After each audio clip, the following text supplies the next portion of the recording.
ያሰማን። ከዚህ በመቀጠል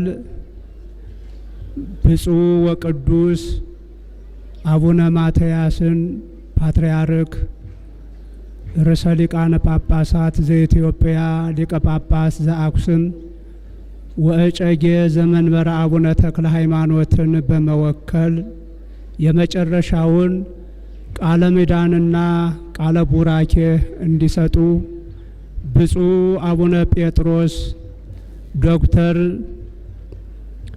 የቅዱስ ሲኖዶስ ዋና ጸሐፊ በሀገረ አሜሪካ የኒውዮርክና አካባቢው ሀገረ ስብከት ሊቀ ጳጳስን በክብር እንድትቀበሉልኝ እያሳሰብኩ ወደ ብፁዕነታቸው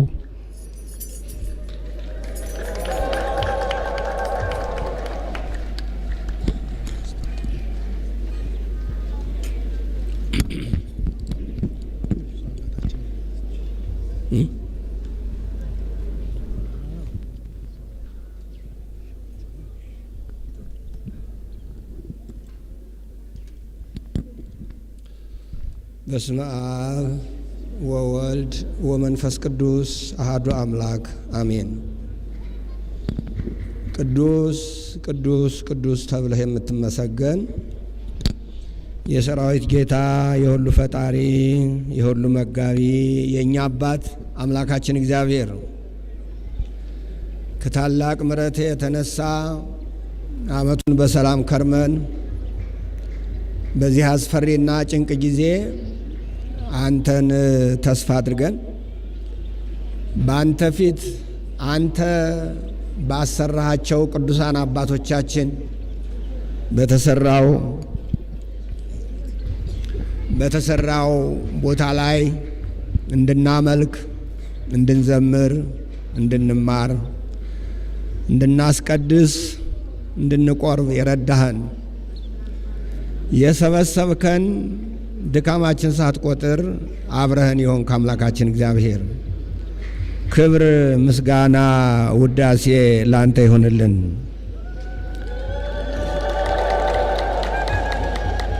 አምላካችን እግዚአብሔር ይህን ቦታ ለኢትዮጵያ ተስፋ አርገህ ለእኛ በረከት አርገህ ሰጥተህን አባቶቻችን ምንም እንኳን እኛ አደራ በሊዎች ሆነን መጠቀም ባንችልም እግዚአብሔር አንተ የተጠቀምክባቸው ቅዱሳን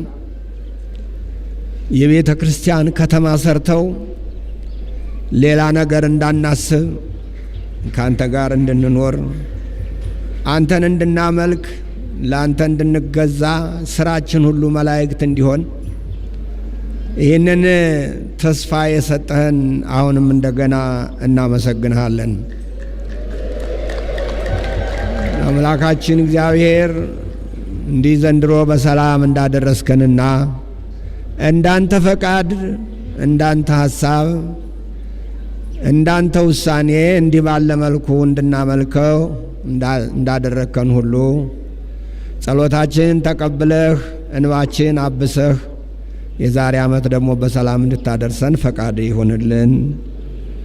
እስካሁን በነበረን ጊዜ ስላስተማርከን፣ ስለመከርከን፣ በመዝሙሩ ሁሉ ስላስተማርከን፣ ስለጎበኘህን አምላካችን እግዚአብሔር አመስግነናል። ቀሪውን ጊዜ ደግሞ ለአጭር ጊዜ ቃልህንና ሐሳብህን እንድንማር ፈቃድ ይሁንልን። ለዚህም ጉባኤውን አሳልፈን ላንተ እንሰጣለን። አሜን። ብፁዕ አባታችን ብፁዕ አቡነ ኤርምያስ የዚህ ሀገረ ስብከት እና እንዲሁም የዚህ ታላቅ የኢትዮጵያ ኩራትና ተስፋ የሆነ ገዳም የበላይ ጠባቂ፣ ብፁዕ አባታችን አቡነ ፊልጶስ የደቡብ ኦሞ ሀገረ ስብከት እንዲሁም ደግሞ የቅድስት ሥላሴ ዩኒቨርሲቲ የበላይ ፕሬዝዳንት ሊቀ ጳጳስ፣ ብፁዕ አባታችን አቡነ ሰላማ የምዕራብ ጎንደር ሀገረ ስብከት ሊቀ ጳጳስ፣ ሁላችሁም የቅዱስ ሲኖዶስ አባላት፣ በዚህ የተሰበሰባችሁ የመንግስት ከክልልም ከወረዳም ከአውራጃም ከዞንም የመጣችሁ የመንግስት የሥራ ኃላፊዎች፣ እዚህ የቦታው የመጣችሁ በተለይም የሰሜን ወሎ ሀገረ ስብከት ከሥራ አስኪያጁ ጀምሮ የየክፍል ኃላፊዎች እንዲሁም የዚህ ታላቅ ገዳም የዚህ የኢትዮጵያ ኩራት የሆነ ገዳም አስተዳዳሪ፣ ሌሎቻችሁም እንደየክብራችሁ እንደየማረጋችሁ ሊቃውንተ ቤተ ክርስቲያን፣ የተወደዳችሁ የክርስቶስ ቤተሰቦች፣ ዛሬ ይህንን በዓል ከዚህ ለማክበር ከየቦታው የተሰበሰባችሁ፣ ደግሞም በሚዲያ ይህንን የምትሰሙ ኦርቶዶክሳውያን ወገኖቻችን፣ እግዚአብሔር ከታላቅ ምሕረቱ የተነሳ ዛሬ በፊቱ ይህን በዓል እንድናከብር ስለረዳን አመስግነናል። ደግሞም ተስፋችን ስለሆነ ሕይወታችን እሱ እንዲረከብ ለምነናል። እንግዲህ ለምናመሰገን በአንድ ላይ ሆነን በሰላምታ ልውውጥ እግዚአብሔር እናመሰግናለን። እንደምን አደራችሁ? እንኳን ለ2016 ዓመተ ምህረት በዓለ ልደትና የጌታችን የመድኃኒታችን የኢየሱስ ክርስቶስ በዓለ ልደትና የጻድቁ የታላቁ የንጉሱ የቅዱሱ የላሊበላ የቅዱስ ላሊበላ በዓለ ልደት በሰላም አደረሳችሁ፣ በሰላም አደረሰን። ከአሁን በኋላ ለትንሽ ደቂቃ እልልታም ጭብጫቦም ትተውና ወደ ውስጣችሁ ትሰማላችሁ። ብዙ ደቂቃ አይደለም። በመጀመሪያ የራሴን አጭር መልእክት ከማስተላለፌ በፊት ብፁዕ ቅዱስ አቡነ ማትያስ ፓትርያርክ ርዕሰ ሊቃነ ጳጳሳት ዘኢትዮጵያ ሊቀ ጳጳስ ዘአክሱም ወዕጨጌ ዘመንበረ ተክለ ሃይማኖት ቡራኬ አድርስልኝ ብለው አዘውኝ ነው የመጣሁትና የቅዱስነታቸው ቡራኬ ይድረሳችሁ። ዝቅ ብዬ እኔም ቡራኬያቸውን እሰጣለሁ። ቡራኬያቸው ይድረሳችሁ። እንዲሁም በቋሚ ሲኖዶስ ስለተወሰነ ብፁዕ አቡነ አብርሃምም እንደዚሁ የከበረ ሰላምታ አቅርበዋል። ጠቅላይ ቤተ ክህነት ሥራ አስኪያጃችን ናቸው እሳቸው። ሌሎችም የቋሚ ሲኖዶስ አባላት ይህንኑ መልእክትና ሰላምታ ቡራኬ እንዳደርስላችሁ ልከውኛል። ቡራኬያቸው ይድረሳችሁ። እንግዲህ አንድ ወንድም ሰው 2 ጊዜ ዝም ይላል ብሎ ነበር። እኔ ግን 3 ጊዜ ብየዋለሁ። 3 ጊዜ ዝም ይላል። አንድ ጊዜ ሲያዝን፣ አንድ ጊዜ በጣም ሲያዝን፣ ሌላ ጊዜ በጣም ሲደሰት፣ ሌላ ጊዜ ደግሞ ሲገረም ሲደነቅ ቃል ያጣል። 3ቱም አለኝ። እኔ አሁን ሐዘንም አለኝ፣ ደስታም አለኝ፣ መደነቅም አለኝ እና መናገር አልችልም። ስሜታዊ ይሆንኩ ውስጤ እያዘነ አንዳንድ ጊዜ እንደ ሕፃንም እያደረገኝ እቸገራለሁ። ምክንያቱም እንዲህ አይነት ሀገር፣ እንዲህ አይነት ቦታ፣ እንዲህ አይነት ክብር፣ እንዲህ አይነት ሀብት፣ እንዲህ አይነት በረከት ኑሮን በረከት ተቀብሎ መኖር ያቃተን ሰዎች ስለሆን ውስጤ ያዝናል፣ ልቤ ይሰበራል። ስለዚህ መናገር ይከብደኛል። ግን በዓሉን ሳስብ 3 ነገሮችን ለሰው ልጆች የተሰጡ 3 መሰረታዊ ሁነቶች ወይም ግኝቶች ናቸው። ሌሊቱን ሙሉ ሊቃውንቱ ሌሊቱን አይደለም ሳምንቱን ነው። ሳምንቱን ሙሉ በ24 ሰዓት ውስጥ 18 ሰዓት እየቆሙ በ24 ሰዓት ውስጥ 18 ሰዓት እየቆሙ ማይሌቱን አገልግሎቱን የምስጋና መስዋዕት ሲያቀርቡ በብዛት አሁን እምላቸውን ቃላቶች ሲማጸኑ ነበር። ሌሊት ስለ ሰላም ይናገሩ ነበር። ስለ ፍቅር ይናገሩ ነበር። ስለ ደስታ ይናገሩ ነበር። ይህንን ሁሉ እግዚአብሔር እንዲሰጠን ይጸልዩ ነበር። እናንተ ወደ መላእክትነት የተቀየራችሁ ሊቃውንተ ቤተ ክርስቲያን፣ እናንተ ከምድር ኑሮ የተለያችሁ ተአምር ካልሆነ በቀር ሰው ሊሰራው የማይችል የምትሰሩ እናንተ ሊቃውንት የጸለያችሁት ጸሎት ይሁንልን፣ የጮኻችሁት ጩኸት ይሁንልን፣ ይደረግልን ስትሉት ያደራችሁት ሰላምን ስጠን። ላመነበት የእሱ መወለድ ደስታ ነው። ለተቀበለው የእሱ መወለድ ሰላም ነው። ለተቀበለው የእሱ መወለድ ፍቅር ነው ይሉ ነበር። እነዚህ ሶስት መሰረታዊ የሰው ልጅ ሁኔታዎች በክርስቶስ መወለድ ተገልጸዋል። አንዱ ቀድሞ ሌላው ሊከተል አይችልም። ሶስቱም አንድ ላይ ነው መሆን ያለባቸው። ፍቅር፣ ሰላም፣ ደስታ ናቸው። ከየት እንደምጀምር አላውቅም። እስቲ ከፍቅር ልጀምር። ወንጌላዊ ዮሐንስ እግዚአብሔር ዓለሙን እንዲሁ ወዷልና አንድያ ልጁን ሰጠ፣ ወይም አንድያ ልጁን እንዲሁ እስኪሰጥ ድረስ ዓለምን ወደደው ይላል። ልደትን እንደዚህ አይነት ቀን ስናከብር እንደዚህ የጌታችን የመድኃኒታችን የኢየሱስ ክርስቶስን ሰው መሆን፣ ፍጹም ሰው ሆኖ በምድር ላይ መመላለስ፣ እኛን ሰው ሊያደርግ ሰው የሆነበትን የሥነ መለኮት ትምህርትና የክርስትና አስተምሮ ስናስብ ይሄ ፍቅር ነው የተገለጠው። የክርስቶስ ሰው መሆን ፍቅር መገለጥ፣ የፍቅር መገለጥ ነው፣ ሌላ ትርጉም የለውም። ዛሬ ተወለደ የሚል ቃል ቅድም ጠቅላላ እነዚህ መላእክት ሲያዘንሙት ነበረ። ብፁዕነታቸውም እንደዚሁ ዛሬ ተወለደ እያሉ ይገልጹልን ነበር ብፁዕ አቡነ ኤርምያስ። በነገራችን ላይ እግዚአብሔር በአንድ ዘላለማዊነት የሚኖር አምላክ ነው። የእግዚአብሔር ቁጥር የለውም፣ አንድ ብቻ ነው፣ የማይቆጠር አንድ ብቻ ነው። ቤተ ክርስቲያን ልደትም የማትቆጠር አንድ ናት። ቤተ ክርስቲያንም የማትቆጠር አንድ ናት። የእግዚአብሔር ቀን የማይቆጠር አንድ ነው። ለእኛ ነው ዓመት የሚቆጠርልን፣ እኛ ስለምንሞት ስለምናረጅ ይቆጠራል። ቤተ ክርስቲያን ግን የዛሬ 2016 ዓመተ ምህረት የተወለደው ጌታ ዛሬ ነው። እሱ ዛሬ ነው። ቤተ ክርስቲያን ትናንት የላትም፣ ዛሬ ነው። የቤተ ክርስቲያን አስተምሮ ትናንት የለውም፣ ዛሬ ነው። ይሄው ዛሬ በዛሬነት ዘላለማዊ ይኖራል።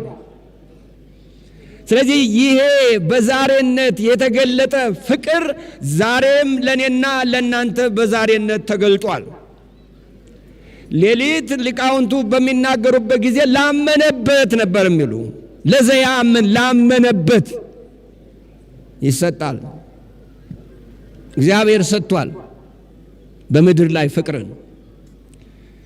እኛ አይምሯችንም ልባችንም ሕይወታችንም ሽባ ስለሆነ መቀበል አልቻልንም እንጂ ሰጥቷል። ከዚያ በላይ ሊሰጥ የሚችለው ስጦታ የለውም። አንድ ነው፣ እሱንም ሰጥቷል፣ አንድ ልጁን።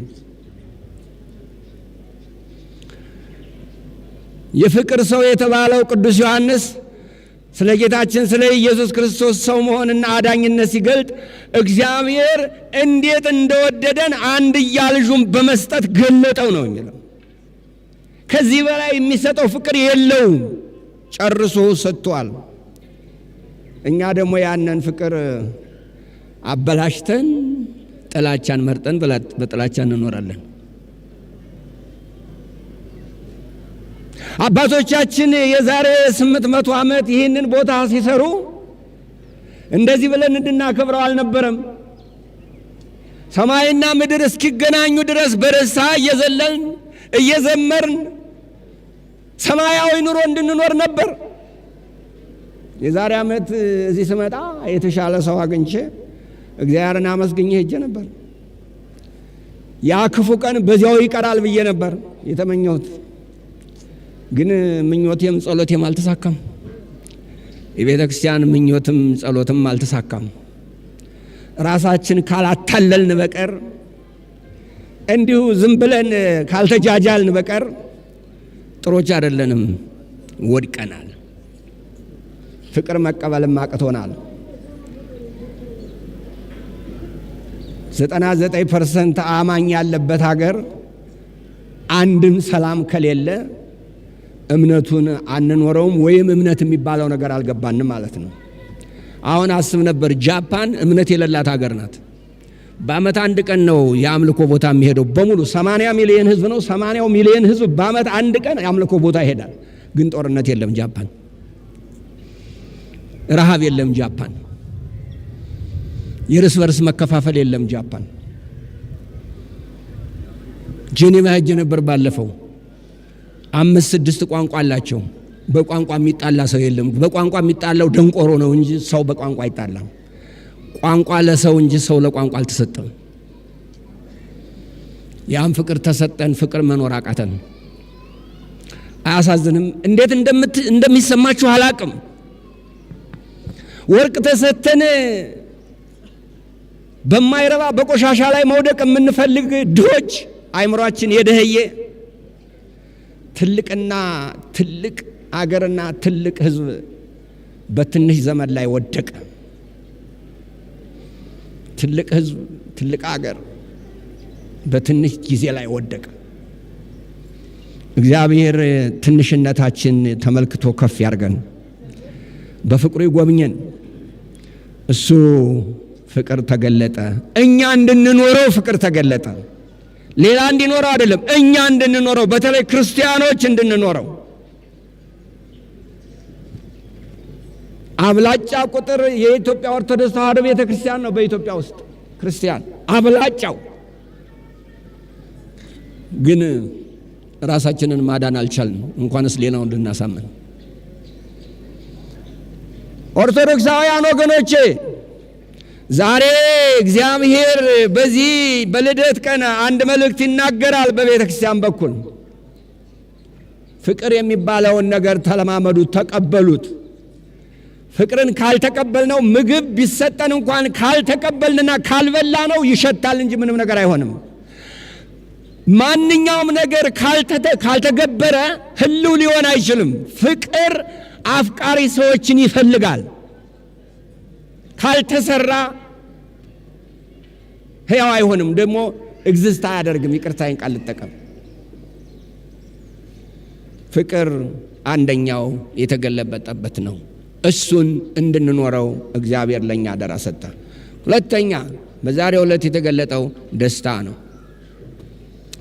በዚያ በቤተልሔም ምድረ በዳ በዚያ እስራኤላውያን በሮማውያን ቅኝ ግዝ በነበሩበት ጊዜ በዚያ ዓለም በሮማውያን ቅኝ አገዛዝ ውድቀት ውስጥ በገባበት ጊዜ በዚያ እስራኤላዊ እያንዳንዱ ነገ ምን እንደሚሆን የማያውቅ ነው በጨለማ በሚጓዝበት ጊዜ በዚያ ጊዜ እግዚአብሔር አንድ ተአምር አደረገ። ትንሽ በተባለች ቤተልሔም ንጉሡ ቄሳሩ ሕዝቡን ለመቆጣጠር አስቦ ነገር ግን በእግዚአብሔር ትእዛዝ ታዞ ከናዝሬት ወደ ቤተልሔም እናታችን ቅድስት ድንግል ማርያም የ9 ወር ጽንስ ይዛ ልትቆጠር ወደ ቤተልሔም ሄደች ይላል። እዚያ ቦታ ስላልነበረ እንግዶች ማረፊያ ቦታ ስላልነበራቸው እሷ በረት ከብቶችና መንጋዎች የሚጠብቁ ሰዎች ተጠለሉ። በዚያ ጊዜ መውለጃዋ ደረሰና ወለደችው ይላል በረት ላይ። ምክንያቱም ሲገልጥ ሉቃስ በእንግዶች ማደሪያ ቦታ አልነበረም።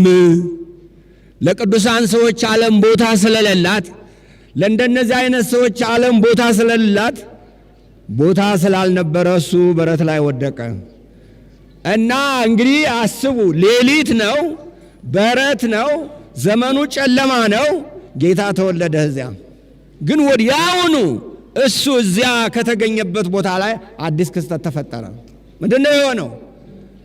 ተራራው በሙሉ በብርሃን ተጥለቀለቀ።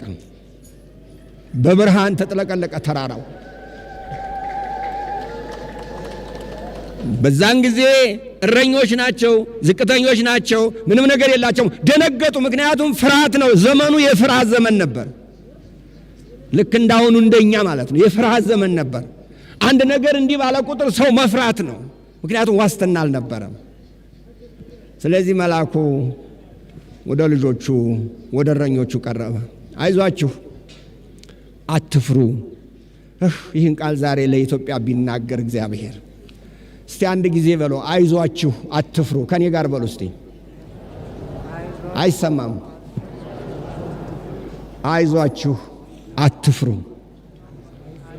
ዛሬ በዳዊት ከተማ አዳኝ ንጉሥ እሱ ተወልዷል። ለዓለሙ ሁሉ ደስታ የሚሆን ንጉሥ ተወልዷል። ለአንድ ሰው፣ ለሁለት ሰው፣ ለአንድ ሀገር፣ ለሁለት ሀገር፣ ለሺህ ሰዎች፣ ለሚሊዮን ሰዎች ሊደረግ ይችላል ደስታ። ግን ለዓለም ሁሉ የሚሆን ደስታ ተወለደ አለ።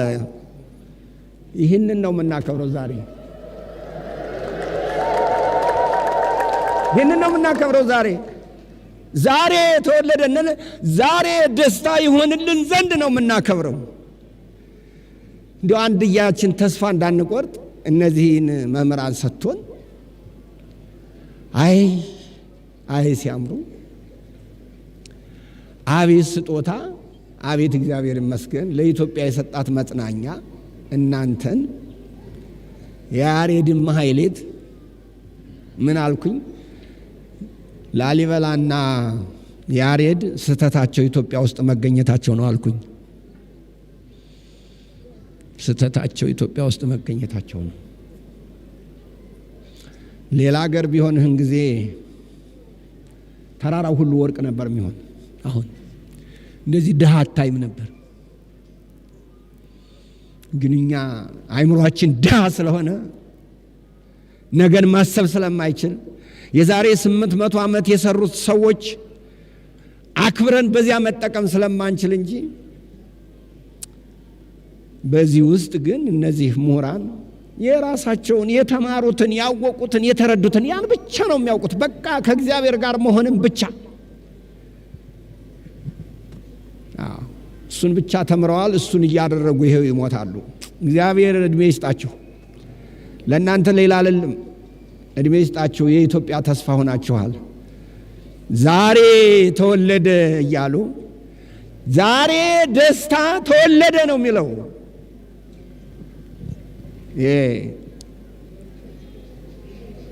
መልአኩ አይዟችሁ፣ እረኞችም ከዚያ ወዲያው ዝማሬ ቀጠለ። ወደ ሶስተኛው የሚሄደው ነው። ስብሐት ለእግዚአብሔር በሰማያት ወሰላም በምድር ስምረቱ ለሰብእ። እግዚአብሔር ምስጋና በሰማይ ሰላምን በምድር ለሰው በጎ ነገር ተብሎ ታወጀ። ሶስተኛው የዛሬው የሰላም ልደት ነው። አንዳንድ ጊዜ በጣም ብዙ ሰዎች በዓለም ላይ ይህን የማይፈልጉ እነዚህን ሶስት ነገሮች ደስታ፣ ሰላም፣ ፍቅር የማይፈልግ አለ እዚህ ውስጥ? እስቲ ይህን እፈልጋለሁ፣ ደስታ፣ ፍቅር፣ ሰላም ያስፈልገኛል። እስቲ እጃችሁን አሳዩኝ። ሁሉም ያደርጋል፣ ግን አንድም ለሰላም የሚሰራ አይታይም። አይገርምም? ሰላም የሚባለው ነገር የታወጀው አሁን እያልን ያለነው የሆነ ተራ ነገር ተከናወነ እያልን አይደለም። ከሰማይ በዓለም ሙሉ የሆነው እሱ እግዚአብሔር አምላክ ሰው ሆነ። የት? በረት ላይ ሰላም ሊሰጥ። ምን ሊያደርግ? ሰላም ሊሰጥ። እና ተራራ ላይ ሆነ እየፈከርክ ሰላም ልታገኝ ትፈልጋለህ? ሰላም በጥሬ ሊመጣ አይችልም። ዋጋ መክፈል አለበት ለሰላም። ዋጋ ክፈል።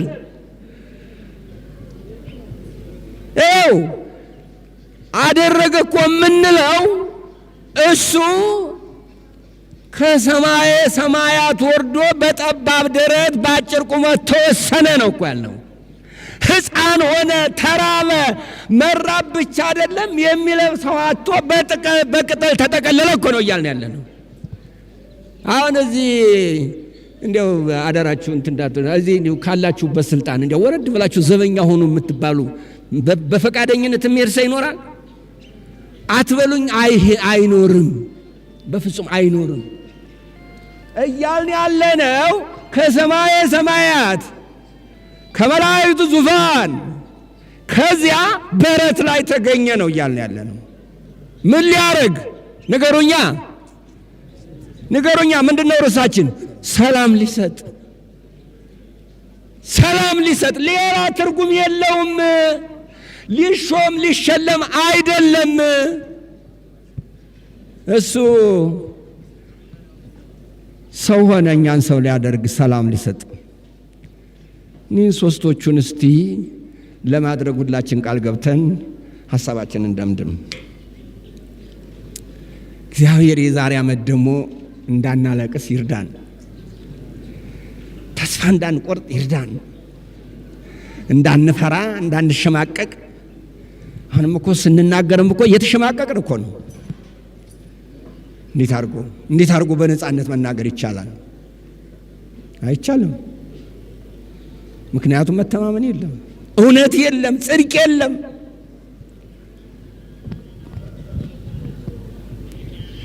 እግዚአብሔር እስቲ የነዚህ የቅዱሳን አምላክ የነዚህ የዛሬ 800 ዓመት የቤተ ክርስቲያን ከተማ የሰሩ አይቻላቅም። እኔ ዓለም ዙሪያ ያለው የቤተ ክርስቲያን ከተማ አይቻላቅም። የቤተ ክርስቲያን ከተማ ነው ይሄ ፕላኑ። እኔ መሐንዲስ አይደለሁም። አንድ ቀን ብዞር አልገባይ ብሎ ቀረ። መሐንዲስ አይደለሁም። መሐንዲስ ብሆን እንዴት አድርጌ እንደምሰራው እግዚአብሔር ይወቅ። እነዚህ ቅዱሳን አየህ፣ መቼ ነው ይህን የሰሩት? አውሮፓ ባልነበረበት ጊዜ፣ አሜሪካ ባልነበረበት ጊዜ፣ አውሮፓ ራቁቱን በሚሄድበት ጊዜ፣ በዚያን ጊዜ እነዚህ ሰዎች ይህን ሰሩ። ዛሬ ከ800 ዓመት በኋላ 99 ዲግሪ ወደ ታች ወርደህ ከመቀመቅ ውስጥ ተገደገ። እንዲያውም ለልመናም ብቁ አይደለህም የምትባል ሆንክ። ለልመናም እንኳን ብቁ አይደላችሁም ተባልን እኮ። አይደላችሁም። ልመናም እኮ ጠባይ ይጠይቃል እኮ። ለዚያ እንኳን ብቁ አይደላችሁም ተባልን። አያሳፍርም? እስቲ ዛሬ ይህን በማጣታችን ምክንያት ሰላምን፣ ፍቅርን ምንድነው ሌላ ያልኩት? ሰላም፣ ፍቅር ምንድነው ሌላ ያልኩት? ደስታን። እነዚህ ለያይተህ ልታስቀምጣቸው አትችልም። እነዚህ የአንድ ሰው ሀብቶች ናቸው፣ ሊኖራቸው የሚገባ። ሰላም ከሌለ ፍቅር የለም፣ ፍቅር ከሌለ ደስታ የለም። ሶስቱም የተያዙ። እነዚህን ሶስቱ ግን አሟልቶ አምላካችን ሰጠን። ምን ሆኖ? ሰው ሆኖ። ምን ሆኖ? በረት ላይ ተወልዶ። ምን ሆኖ? ወድቆ ታች እኛ ከበለንበት ድረስ ወድቆ መጥቶ እኛን ከፍ አድርጎ ከሱ ጋር እኩል አደረገን። ክብርና ምስጋና ለሱ ይሁንልን። የዛሬ ዓመት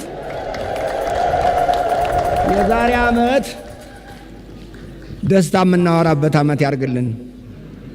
በምሕረቱ ይጎብኘን። ሁላችሁንም እግዚአብሔር ይባርካችሁ።